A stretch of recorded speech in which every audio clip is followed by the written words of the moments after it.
안녕하세요. 자, 14장 강의를 시작을 하겠습니다. 우리가 13장에서 공부한 내용은 임계 영역의 접근을 동기화하는 거였죠. 접근 동기화였습니다. 접근을 동기화하겠다. 자, 그런데 이번 시간에 우리가 공부할 내용은 순서를 동기화하는 거예요. 자, 둘 이상의 스레드가 실행을 하는 데 있어서 그 순서를 동기화시켰다. 순서를 동기화다. 사실 어려운 말이잖아요. 자, 순서를 조절하겠다는 겁니다. 자, 그럼 어떻게 조절을 하는지 한번 보도록 하겠습니다. 자, 섹션 1과 섹션 2에 대한 내용을 제가 지금부터 설명을 이어서 드릴게요. 자, 우선 여러분들이 하나 생각을 해보셔야 될 게, 과연 왜 순서를 동기화해야 되느냐? 제가 왜 순서를 동기화하는 이유가 무엇이냐? 그걸 먼저 우리가 좀 얘기를 해봐야 되겠죠? 자, 교재에서 보면은 여러분들에게 한 가지 모델을 제시를 하고 있는데, 이게 사실은 상당히 중요한 모델입니다. 그러니까 지금 우리가 동기화하는 것도 중요하지만 이 자체는 지금 IO 모델이거든요. 보는 관점에 따라서는 IO 모델이다, 입력 출력 모델이다 라고 얘기할 수도 있고요. 또 다른 관점에서는 스레드 모델이다 라고 얘기도 할 수가 있어요. 두 가지를 좀 다 담고 있는 겁니다. 스레드 모델도 있고 IO 모델도 있습니다. IO 모델을 디자인하는 데 있어서 스레드 모델이 도입된 거다라고 여러분들 보셔도 될 거예요. 자, 하는 일은 아주 간단합니다. 데이터가 입력되는데 보통 여러분들 입력하시면 어떤 거 생각을 하십니까? 보통 우리가 입력하면은 콘솔 생각을 하시죠. 근데 좀 더 다양하게 그 범위를 넓혀서 생각을 하세요. 외부에서부터 들어오는 데이터 입력.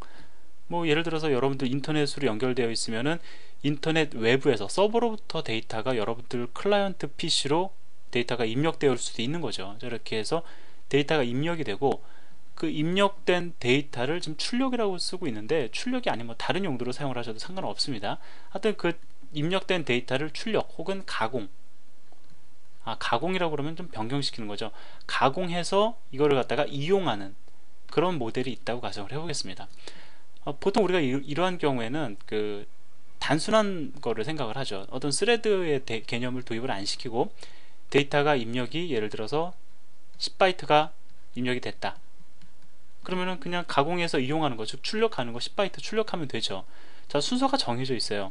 얘가 먼저 진행이 됩니다. 입력이 먼저 진행이 되고 그 다음에 출력이 진행이 됩니다. 이렇게 입력과 출력, 입력, 출력 번갈아 가면서 실행을 하면 되기 때문에 뭐 굳이 이거를 복잡하게 디자인할 필요가 없다는 겁니다. 입력 먼저 받고 출력하고 또 입력 받으면 되잖아요. 뭐 우리가 잘 알고 있는 while 루프를 통해서 처리해도 되는 거죠.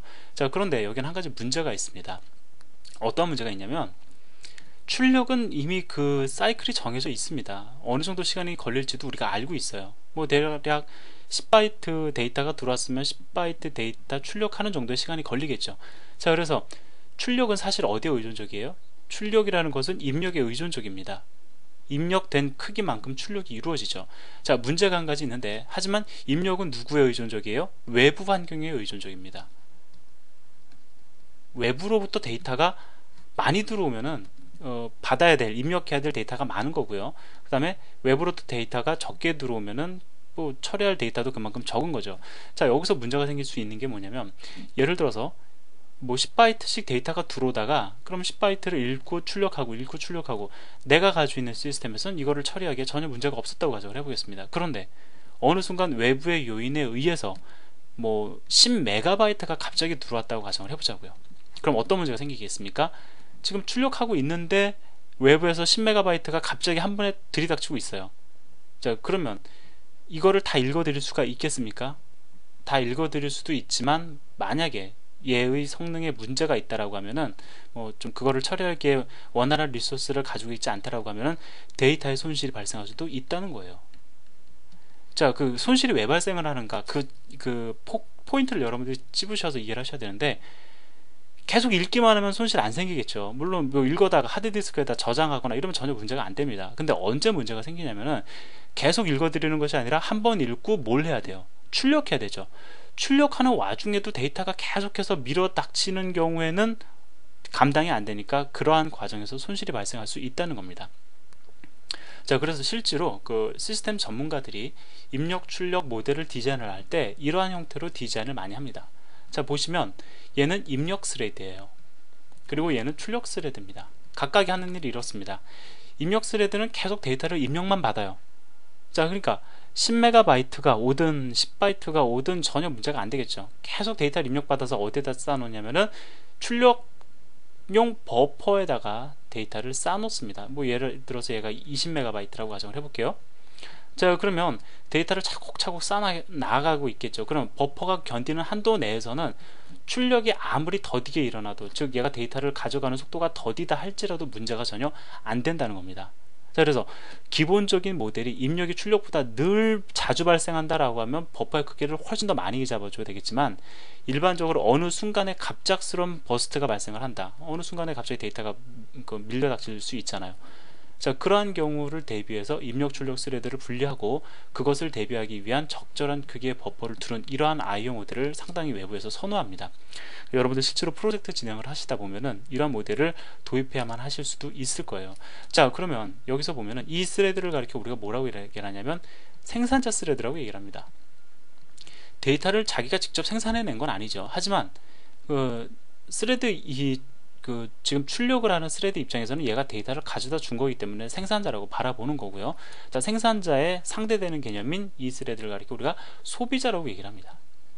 그래서 생산자, 소비자 모델이라는 것은 바로 이러한 경우를 가지고 얘기를 하는 거예요. 생산자는 데이터를 제공을 합니다. 데이터를 생산해내는 것이 아니라 제공을 하는 겁니다. 생산자는 제공을 하고요. 소비자는 그것을 소비합니다. 말 그대로 소비를 하는 거죠. 자, 중요한 것은 여기서 순서입니다. 생산자가 먼저 실행이 되고 그 다음에 소비자가 실행이 되어야 되는데, 중요한 게 뭐냐면 생산자 실행이 완료되고 난 다음에 소비자가 실행을 진행해야 된다는 거죠. 자, 이러한 경우를 얘기를 하는 겁니다. 자, 이 순서가 만약에 잘못되는 경우에 어떤 문제가 생길 수가 있을까요? 예를 들어서 지금 현재 버퍼가 비어 있어요. 그러면 버퍼가 비어 있는 상태에서 생산자가 데이터를 가져다 놓기도 전에 소비자가 가져가 버리면 그 가져간 데이터는 의미를 안 지니겠죠. 아마도 우리가 보통 얘기하는 쓰레기 값을 가져가게 될 겁니다. 바로 이러한 것 때문에 실행 순서를 동기화할 필요가 있다는 거예요. 자, 그러면 이제 왜 우리가 실행 순서를 동기화해야 되는지 공부를 했기 때문에 이제 그 방법을 제가 여러분들에게 설명을 드리겠습니다. 어렵지 않아요. 여러분들 이미 세마포하고 뮤텍스를 공부했기 때문에 오히려 그거보다 훨씬 더 그 모델 자체는 단순합니다. 간단합니다. 자, 제가 한 번에 설명을 드릴게요. 자, 지금 예를 들어서 그 시나리오가 이렇게 됩니다. 생산자 스레드가 있어요. 그러니까 먼저 데이터를 가져다 놓는 애죠. 생산자 스레드가 있고 그 다음에 소비자 스레드가 있습니다. 자, 그래서 이 영역이 있는데 이 영역에다가 데이터를 생산자 스레드가 가져다 놓으면 소비자는 이걸 가져갑니다. 우리가 이걸 버퍼라고 얘기를 해보자고요. 자, 그럼 둘이서 약속을 해야 되겠죠. 생산자 스레드와 소비자 스레드가 둘이서 만나서 얘기를 합니다. 생산자 스레드가 내가 데이터를 다 가져다 놓으면은 그 다음에 네가 내 뒤를 이어서 실행을 해라 라고 얘기를 하는데, 문제는 뭐가 있어요? 생산자 스레드가 실행을 완료했다라는 것을 알 도리가 소비자에게 없는 거죠. 자, 그런데 그 생산자 스레드가 실행을 다 완료했다라는 것은 누가 알 수 있겠습니까? 외부에 있는 소비자가 알 수 있는 것도 아니고 OS가 알 수 있는 것도 아니고요. 생산자 본인이 알고 있어요. 본인만이 알 수 있습니다.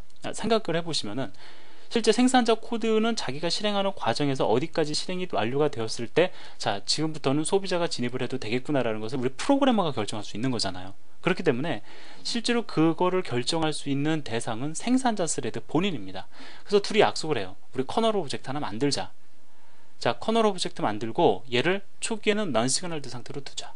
그 다음에 생산자 스레드가 이렇게 얘기를 해주는 겁니다. 내가 할 일을 다 맞춰서 네가 진입을 해야 되는 경우에 내가 이 커널 오브젝트의 상태를 넌 시그널드에서 시그널드 상태로 바꿔버릴게.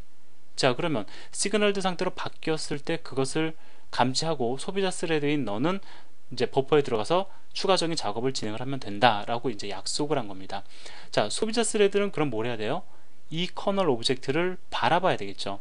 뭘 통해서 바라보면 됩니까? 우리 이미 알고 있죠. wait for single 오브젝트 함수 호출하면 되잖아요. 바라본다는 것은 wait for single 오브젝트를 통해서 관찰하는 겁니다. 이 함수를 호출하면서 소비자 스레드는 어떻게 됩니까? 블러킹 상태에 빠지게 되겠죠. 얘가 시그널드 상태가 되기를 기다릴 겁니다.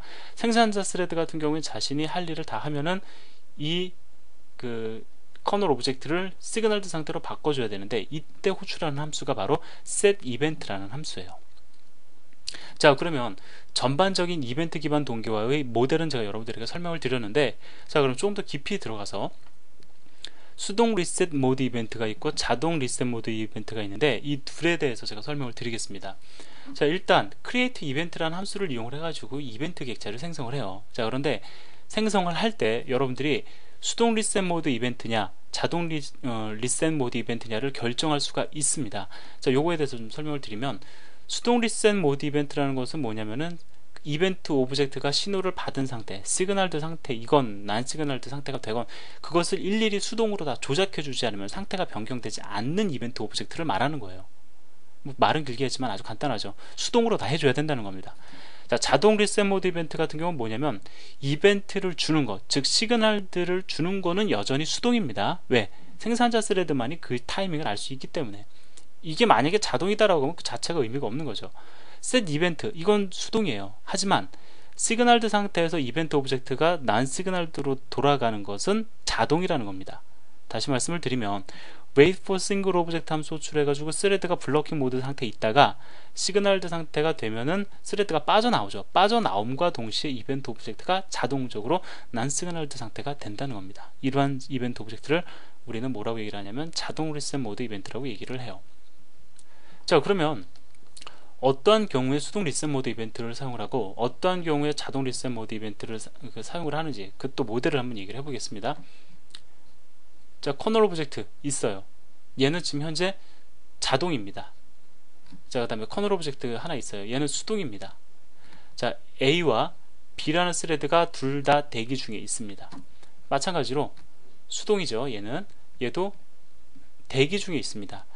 자, 그 다음에 생산자 스레드가 여기에다가 시그널드, 얘의 상태를 시그널드 상태로 바꿔버렸습니다. 자, 그럼 자동 리셋 모드 이벤트 같은 경우에는 어떻게 됩니까?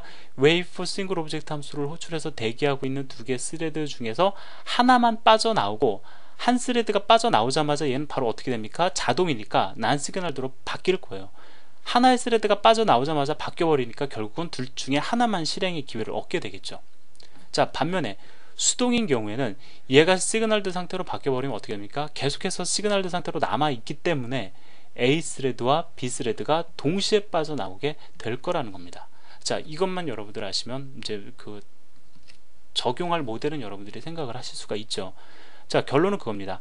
하나의 스레드가 한순간에 하나의 스레드만 깨어나게끔 하기 위해서는 여러분들이 자동 리셋 모드 이벤트를 생성을 하시면 되고요. 그 다음에 둘 이상의 스레드가 동시에 관찰하고 있던 둘 이상의 스레드가 동시에 깨어나야만 하는 경우에는 수동 리셋 모드 이벤트를 선택하시면 된다. 여기까지 여러분들 정리하시기 바랍니다. 자, 이제 예제를 봐야 되는데 예제 보는 거는 제가 다음 시간에 이어서 진행을 하겠습니다. 감사합니다.